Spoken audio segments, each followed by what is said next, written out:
I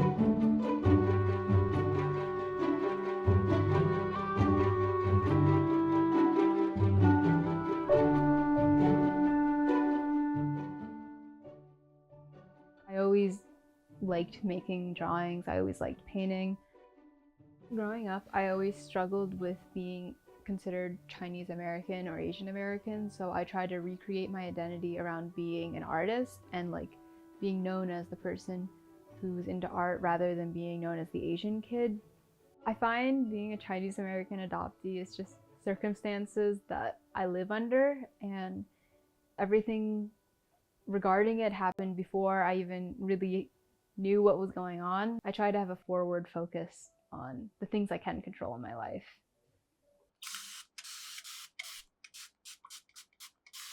Growing up, I always liked drawing, and then that evolved into painting. I was mostly interested in just wanting to recreate art that I saw on the internet or by other people that I thought was really good. And I learned about how a lot of other artists, especially women artists, use their identities to uniquely fuel their art. And I knew that I was able to do that with my identity, but I wasn't sure how just yet. I view my art as a manifestation of me reacting to things that I didn't necessarily have control in my life, but now I respond to.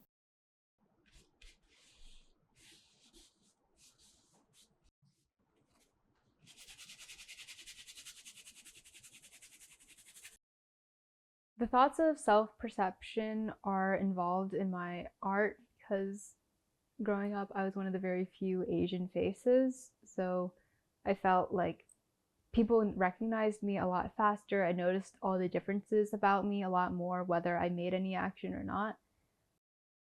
A lot of my art kind of centers around this idea of being perceived and kind of distilling these human emotions through anthropomorphized animals because they look so odd and they're so noticeable. They kind of represent feelings that we all feel and kind of just the human experience, especially my experience. So I created this character about these fish with arms kind of as a doodle initially, but there's something interesting and kind of uncanny about their expressions and the situations that I would doodle. They kind of represent this feeling of this kind of lumpy, fleshy mass. Fish look not very similar to humans. They're not as cute or as relatable like dogs and cats, but I wanted to use this kind of unrelatable medium but add these human characteristics that I find very prevalent in my life, and I'm sure other people feel prevalent in their lives too. As I pursue art more and I investigate what femininity means to me, I noticed a lot of the aesthetics and poses are based on kind of cutesy culture, that a lot of it is derived from Asia and pop culture. So while I wasn't necessarily consciously thinking about it, learning about Asia and being Asian and what that means has ended up influencing the visuals of my paintings more. So I try to keep making art as fun and loose. I like to listen to fun podcasts or just different audiobooks to just kind of passively digest information or listen to music. And then as a result, I like to make art that just looks kind of funny. A lot of people look at my art and see that it's a lot of fun, and they are able to derive the different jokes and different areas that I'm playing with, which I really enjoy. And I really hope to show people that they're able to pursue different passions and not necessarily have to choose between different interests, and creativity can still be at a forefront of people's mind. Ideally, I like when people are able to look at my work and have a soft chuckle. I want my art to feel like an inside joke between the viewer and I.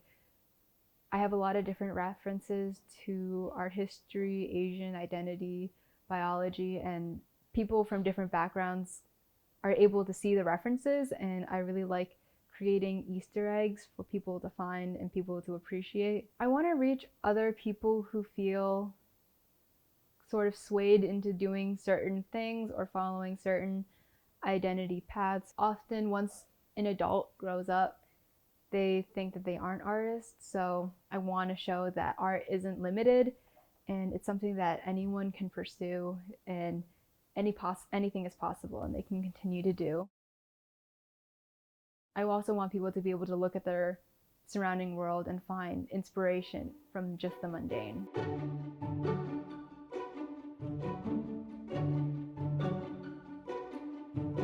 My art helped me create my own identity and be able to find confidence in who I am for things that I can control.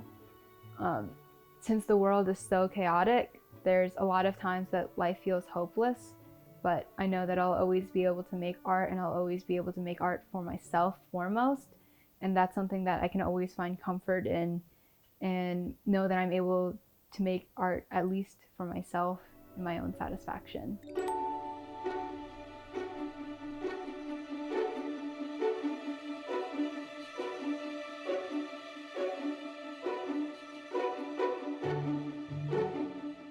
I think the childhood version of me would be very impressed. I don't think I thought I could do art seriously, so I think I would be very excited that I've been able to accomplish what I have.